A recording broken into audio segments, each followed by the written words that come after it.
I am Cleopatra VII Theophilopator, the last pharaoh of Egypt. You know me from stories, from myths, from the tongues of those who would either paint me as a seductress or a sovereign, a lover, or a leader. I was born in 69 BCE in Alexandria, the cradle of Egyptian knowledge and the seat of my family's power. I am the daughter of Ptolemy XII, and I came to this world destined to rule. But my path was not a straight one. It was a labyrinth of power, passion, betrayal, and survival. I was not born into a world of peace. My father, Ptolemy XII, was known as Auletes, the flute player, and he was as much a musician as he was a ruler. His reign was marked by instability and debt, a puppet of Rome, trying to cling to a throne that seemed ever more precarious. I watched him struggle to keep our kingdom intact, appeasing Roman demands while maintaining our sovereignty. From a young age, I learned that power is never given. It must be seized, maintained, and if necessary, defended with every ounce of cunning and strength one possesses. I had many siblings, but in the halls of power, even family is a threat. Alliances shifted like the sands of the Nile. My education was thorough. Languages, politics, philosophy, and the art of war. I became fluent in the languages of our conquerors and allies: Greek, Latin, Hebrew, Aramaic, and Egyptian.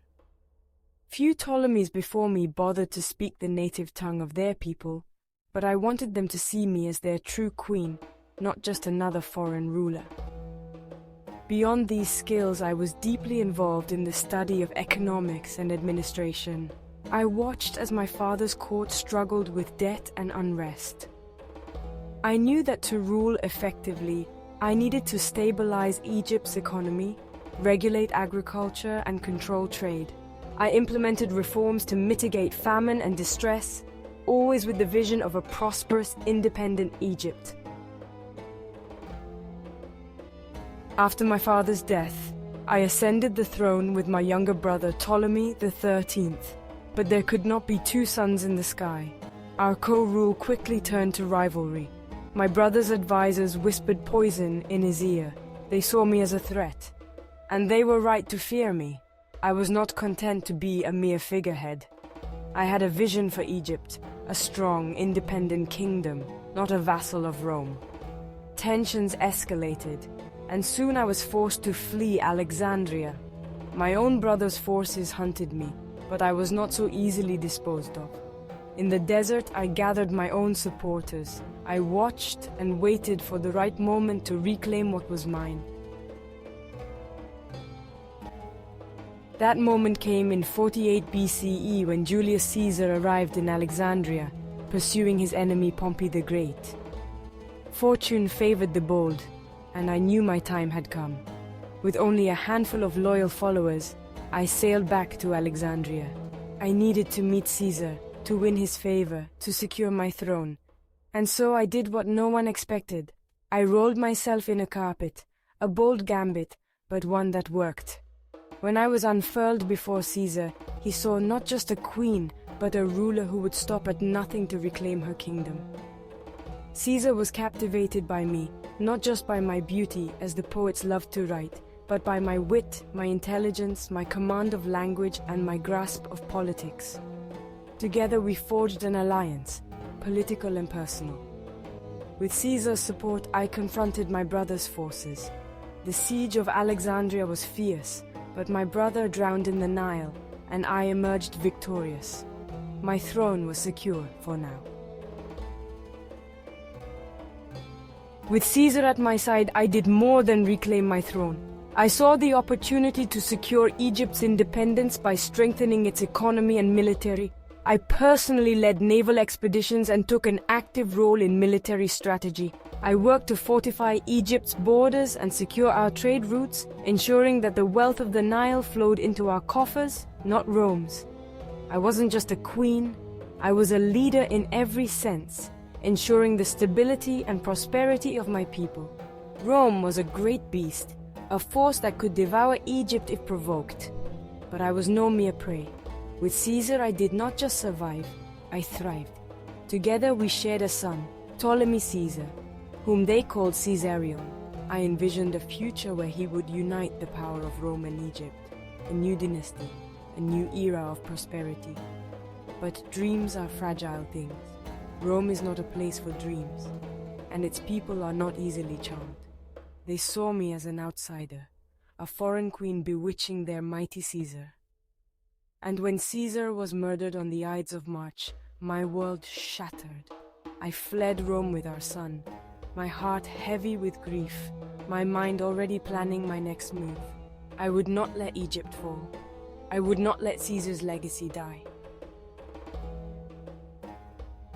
Then came Mark Antony.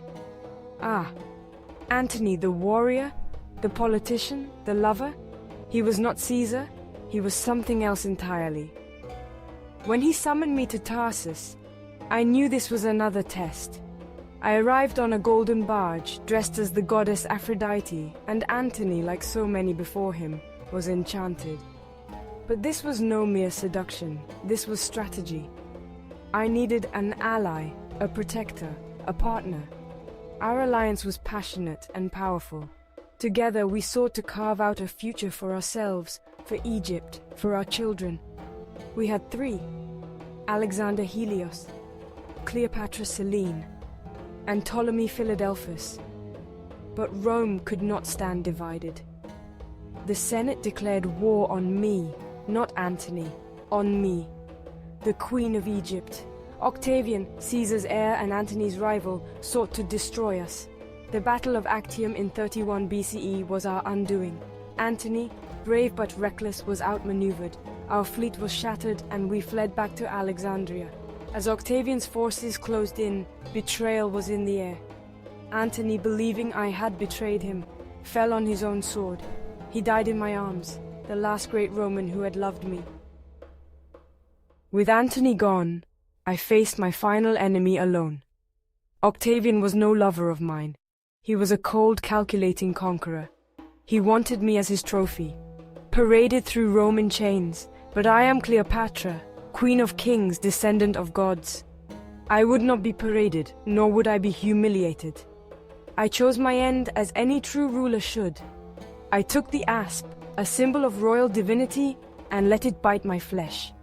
As the venom coursed through my veins, I felt the weight of my ancestors upon me, the gods whispering my name. I would not be remembered as a captive, but as a queen who dared to defy the greatest empire on earth. But my thoughts in those final moments were also of my children. Caesarion, my son with Julius Caesar, the last hope of our union between Rome and Egypt, was too young to understand the full weight of what was happening. After my death, he was captured and executed by Octavian's forces, a final act of Roman cruelty. My other children, born of my love with Antony, were taken to Rome, where my daughter Cleopatra Selene married King Juba II of Mauritania, continuing my legacy in a distant land. They were the last remnants of the Ptolemaic line, scattered to the winds, but carrying with them the blood of pharaohs and the dreams of a queen. History will judge me as it sees fit, seductress, ruler, mother, goddess. They will recount my beauty, my lovers, my ambitions. But remember this, I fought fiercely for my people, my land and my legacy.